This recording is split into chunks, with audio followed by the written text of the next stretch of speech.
This is the Bartholomew Town Podcast. Hi, everyone. Welcome into B-Town's continuing coverage of the impact of COVID-19 here in Rhode Island. I'm Bill Bartholomew. On this episode, assessing Rhode Island's music industry in the wake of COVID-19 and the shutdown with Rhode Island-based music journalist Rob Duguay. Were you surprised at all by the governor's announcement that large-scale events this summer are going to have to be canceled? And what does that mean for the trickle-down effect, the smaller-scale events that take place corresponding with those larger-scale events? In all honesty, I kind of saw it coming at the end of March. For people that didn't know, at the end of March, one big thing with a lot of people that were talking about was WrestleMania happening to a close audience, and people were debating for like a few days whether it was a good idea or a bad idea or not. And one guy I listen to a lot is Danny Picard, who's a podcaster. He's a sports journalist out of Boston. And pretty much he used this as WrestleMania as a signal. It was like, oh, maybe this is going to take a lot longer than expected, and maybe we're going to have to wait for a while for this whole virus to pass over us, for us to be done with this. So around that time, I kind of saw this coming, and it's not surprising. It's depressing. It's a bummer. The festival season is something I look forward to every year. I love going down to Newport for the Folk Fest and Jazz Festival. I love going to Levitate and Marshfield. They have rescheduled to next year already. And Boston Calling, which already got canceled in May. So I was looking forward to all of those. Rhythm and Roots as well in Charlestown. Yeah. So it's not like surprising. It's more like, it's more like going to a doctor's office and you're getting the shot that is going to help you out, but you really don't want it, but you take it anyways. You kind of expected it, but you don't like it, but it's for the best. It's an interesting analogy. No, it is obviously for the best. Look, I mean, nobody is satisfied with the notion that there's not going to be a folk festival this year. There's not going to be. Look, there's some people that couldn't care less about the Newport Folk Festival. I mean, it is probably my favorite weekend of live music of the year, but there are plenty of people who they're devastated about the Washington County Fair being canceled. A lot of people, the Bristol 4th of July parade, whatever it is, the Charlestown. Even the Revival Fest at dusk. Revival Fest at 4th of July. A lot of people always look for, a lot of bands I know always look forward to being part of it. Rick, who owns Dusk, always was putting that whole thing together, and now it's not going to happen most likely because of the rules put out by the governor. So, yeah. Well, it's going to be interesting to see if anyone tries to pull off any kind of renegade festival. Look, I asked the governor. I said, "Look, I was at this protest on Saturday. There were 93 protesters plus." That I counted anyway, plus media, police, et cetera. No one did anything. No one broke it up. No one was really wearing masks or anything like that. So what's the enforcement look like? Are you really going to, if you put on an event, at the same time, who in their right mind would take that kind of risk and also put themselves under such scrutiny with their business or their operation? Now, you promote shows. I think one of the critical parts of Newport Folk Festival and the festival season writ large in Newport is the after parties, the unofficial shows that really give local Rhode Island-based and touring artists on a smaller scale the opportunity to perform alongside those national acts or the crowd that kind of comes to Newport that's naturally a music-loving crowd. What do you think that being pulled away, which a lot of those shows sometimes have a much smaller capacity, what does that do to the music scene in Rhode Island from an economic standpoint from your perspective? Well, I mean, you have artists losing money. You have bands and musicians, a lot of them are full-time, losing money because of this. And either they applied through the assistance programs that we have available in the state for artists, like that you mentioned a few weeks ago that you posted about. But that's pretty much what it is. Like with venues closing down and with no shows happening, it's money out of people's pockets that depend on these for a living. So that's my impression of that. For like the Folk Fest after parties and Jazz Fest as well, it's definitely a missed opportunity for people who travel to these festivals to experience a place like Newport on a summer weekend where it's a lot of fun. It's a really, really fun time, and you're bound to make a few friends. I always do when I'm in Newport during the festivals. But I think it's mostly it's a bigger issue is it's money out of people's pockets. We know it's for the best, but at the end of the day, we all have to pay our bills. So how are these musicians and venues going to pay the bills that they have coming their way when they don't have any way to pay them off right now? I guess the other, just moving outside of even the context of the event cancellations, this is looking like a wash for 2020 to have. I mean, can you imagine an event of any scale or scope happening in the summer or even in the autumn at this point? And no, I honestly don't think. I honestly don't see anything happening until like December or January next year. I know it's so depressing to say. It's so depressing to say it. And it hurts to say it. But when you look at a realistic point of view, they're saying like all the doctors have said that we might not have a vaccine by the beginning of next year, right? Like Fauci said it. All these people have said it. So going by that, you're looking at December or January. So the end of the year. So this whole year is wasted. This whole year is to be spent indoors for all of us, talking to each other on Zoom conferences and watching live streams. Which it's good. It's entertaining. I've been covering live streams ever since the pandemic hit the United States and everything closed down. But at the same time, it's like, man, like this whole year's a wash because for our own safety, it's like no one wants to get sick. We have to stay indoors to be safe. Let's talk about the venues because it's a hard conversation to have, and we've got to be frank, I guess, about it. Do you think that, it's one thing to have a restaurant, and look, if you have a restaurant with a capacity of 53 people and that's reduced to 19 based on some kind of new guidelines, that's going to be tough enough to make ends meet. A music venue, can Rhode Island's music venue community survive this? Will we have the music venue community that we had in January when we come out of this? Do you see a pathway forward, or are we going to look at looking at mass closures? I don't think we're looking at mass closures. I'm going to be optimistic about this. I would say, like, for example, like we're going to have a limit on gatherings eventually. So say like you look at a place like the Parlor in Providence or Dusk in Providence or even Poor Judgment in Newport or the News Cafe in Pawtucket. All of these places, the Dusk and the Parlor have 100 capacity limit. And Poor Judgment and News Cafe are less than those. Now, are you going to have somebody at the door, like clicking a number to see how many people they can allow in if you have that limit set? And if you can only allow 50 people into a show, you're also counting the employees at the bar. You're also counting the bands that are playing. So give or take, you're looking at like 30 people that can actually attend the show. Now to make sure the bands they're worth their buck, especially if some of them have a guarantee, you're gonna have to raise the ticket prices up. So you might pay $15 to just see a local show, if on a restriction, So I think I do have hope that the venues will still exist post pandemic. I do think that it's going to take a long time until so you have to look at also the psychology of people right now. Like, are people say even after the pandemic's over, you're still gonna have people that are very wary about going out, because they, in their mind, will think, oh, maybe it's still around, and maybe someone had made a mistake in their analysis of this whole thing, where it still might be around. I still might get sick. There's a lot of variables at play here. But I think at the end of the day, I think we'll still see some venues still sticking around. We're speaking with Rob Duguay. He's a music journalist and concert promoter based here in Providence. He contributes to the Providence Journal and many other local and national outlets, discussing the impact that COVID-19 is going to have on Rhode Island's music community. And again, kind of differentiating between the large-scale events. And look, Newport Folk Festival, they're not sitting on a lot of people probably have the impression that the Folk Festival or Rhythm and Roots, they're sitting on piles of cash. It's mechanically difficult to produce this festival for another year without, based on just the numbers.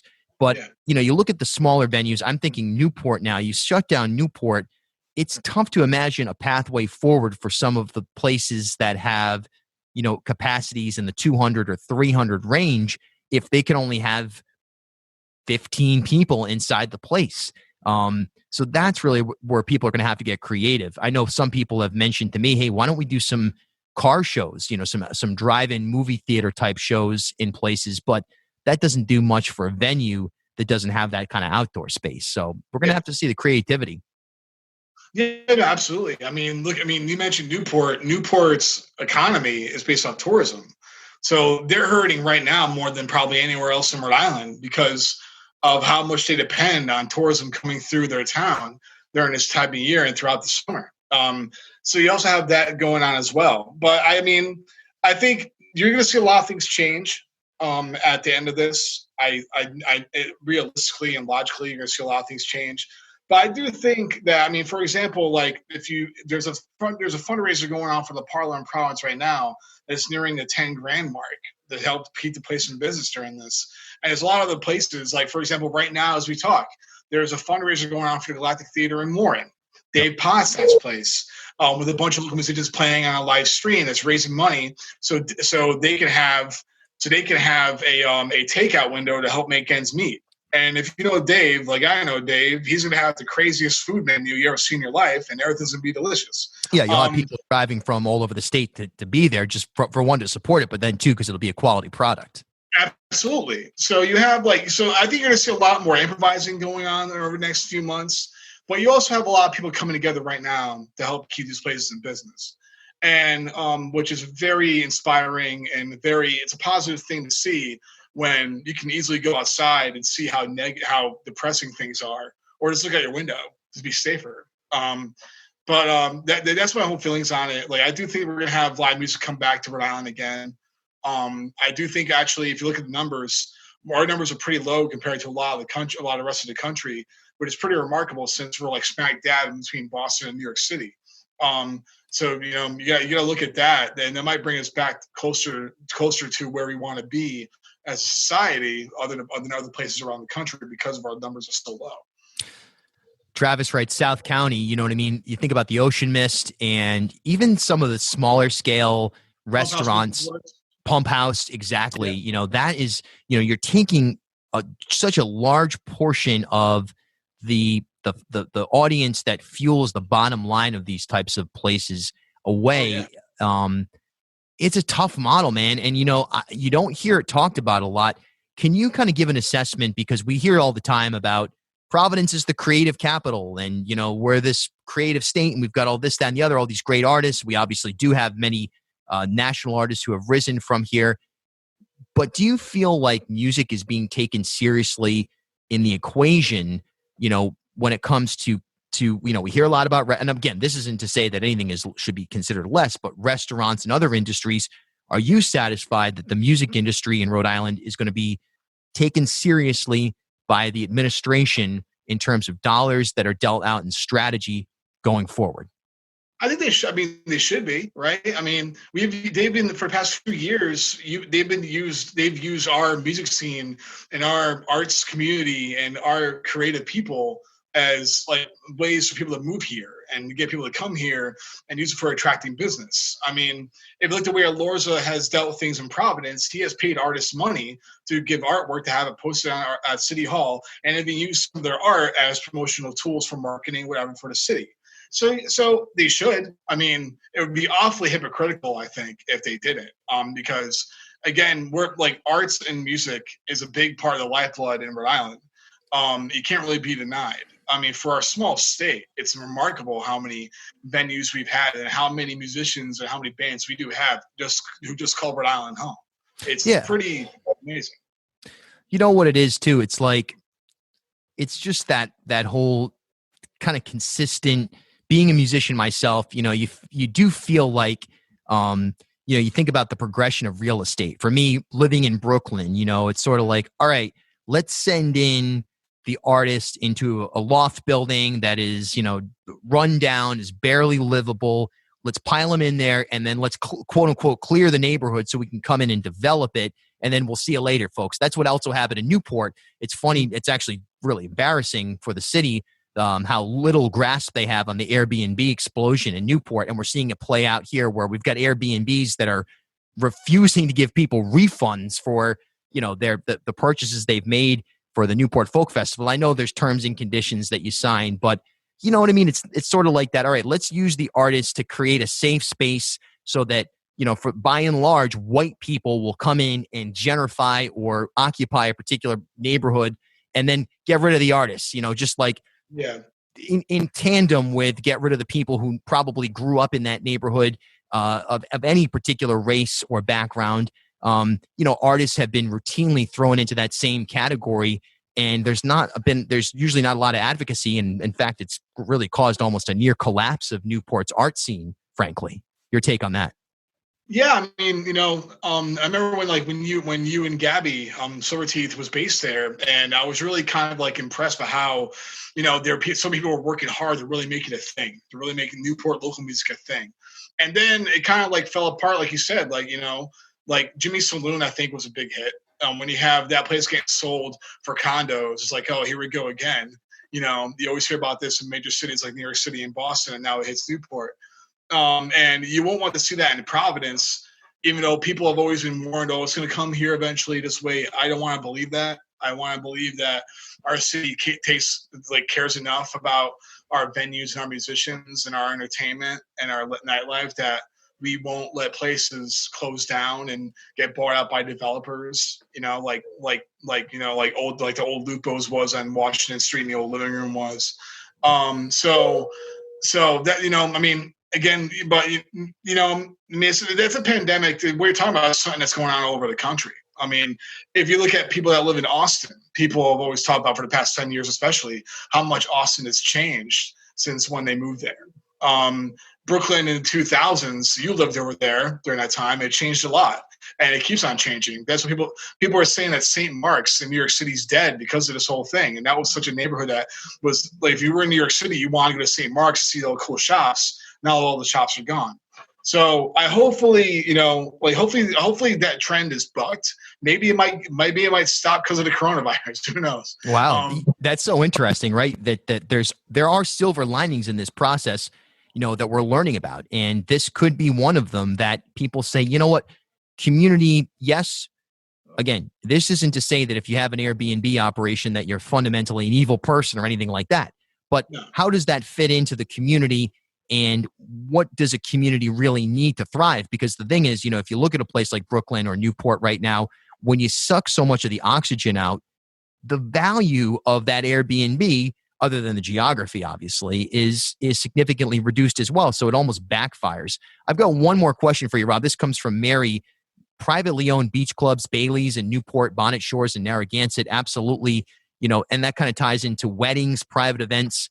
That's another... frankly, as a musician myself, you play your gigs, I guess you get a couple of Bandcamp downloads, maybe you license a few songs, but those private events in the summertime, I mean, that's where the money's coming from, if there is any. So for those to be shut down, when we hear about weddings and when we hear about, frankly, funerals that aren't taking place, again, you're not trying to make money off of a funeral fundamentally, but, you do. I mean, those are the opportunities that, are now being removed as well. What does that say? The private sector gigs that have disappeared. I think those will come back because people are going to get married and people are going to still pass away. But it's all about who has the money to pay for these expenses. So you have extra expenses. I have friends right now, Hi, Katie and Brendan Bjornis Morano. Great example. Katie is a photographer who does wedding photography. And Brendan, part of what he makes his living at is being a wedding DJ. And these gigs pay like thousands of dollars. It's crazy how much to get paid for these.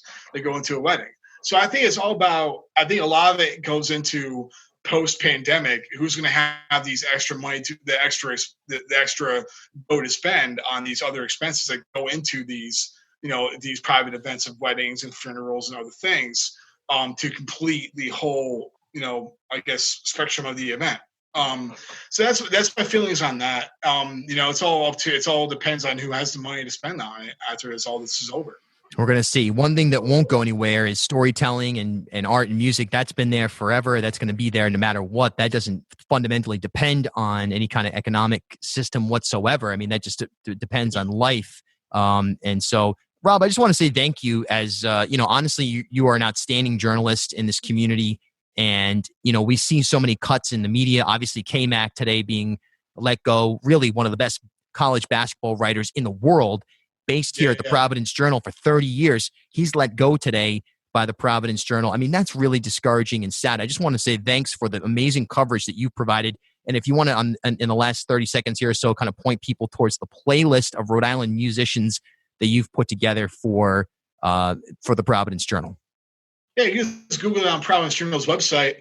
Pretty much it's a PVD playlist that has Sage Francis right on the front page of it. And I just put it together because it was something that, like it's tough you can't really write about live music with this because all the shows are closed down. So I figured it'd be something to have people involved where like what have I been doing a lot during quarantine? I'm listening to a lot of new music. I'm getting a lot of stuff in my emails. So might as well show people what's going on in their backyard. Through news, I concentrated mostly on newer stuff, but there's some classics in there. There's some classics, but mostly newer stuff that's been coming out over the past couple of years that people should check out. Rob Duguay is a prolific music writer based here in Rhode Island. He writes for the Providence Journal. He writes for several national publications, and you can find him on Facebook or any social media. Track him down, and he's going to be putting on shows when we come back. I don't know where, I don't know when, but I love playing the shows that you've booked. We Silver Teeth, myself solo. Over the years, you've been great to us, and I appreciate you coming on tonight here on the live stream. And but real 10-second question: live streaming, is this going to burn out? Are people going to get sick of this by the time we hit summer? Is this a temporary thing that all these live streams are happening? I think it's going to happen to the end of the pandemic. I think you're going to have a lot more. I think that's where the brainstorming is going to come to light. For music and musicians coming together. You might see some collaborations through Zoom. You might see some really cool stuff. For example, like RZA from the Wu-Tang Clan did a DJ mixing battle with DJ Premier from Gangstar, and it was the coolest stuff ever. Like you have Bruce Springsteen. You see like superstars like Springsteen and local musicians from your backyard doing these live streaming. I think there's a really cool dynamic with that. And it's been really cool to cover so far. There's a lot of really interesting stuff. Like this weekend, there's a big thing called Home is Where the Art Is, where it benefits the Art Association of Cape Cod. And they have like Will Daly in it, G-Lo Special Sauce, and a bunch of other musicians involved. Crooked Coast from Cape Cod. And it's been really cool. Check that out this weekend if you can. But I think you're going to see a lot more brainstorming when it comes to live streaming for the time being, where people are going to be putting out a lot more unique events. This is the Bartholomew Town Podcast. For updates on COVID-19's impact here in Rhode Island, plus a back catalog of nearly 200 episodes featuring some of your favorite Rhode Island media personalities, artists, and politicos, head over to ripodcast.com or search Bartholomew Town on your favorite podcast app. At HealthSource RI for Employers, we provide access to health insurance to more than 1,100 local businesses and nonprofits, and 96% of them renew through us every year. Maybe it's our choice of 19 different health plans, our 10 years of customizing solutions, or our one local team of dedicated experts helping employers find quality health insurance. See how our numbers stack up for you. Learn more at healthsourceri.com/employers.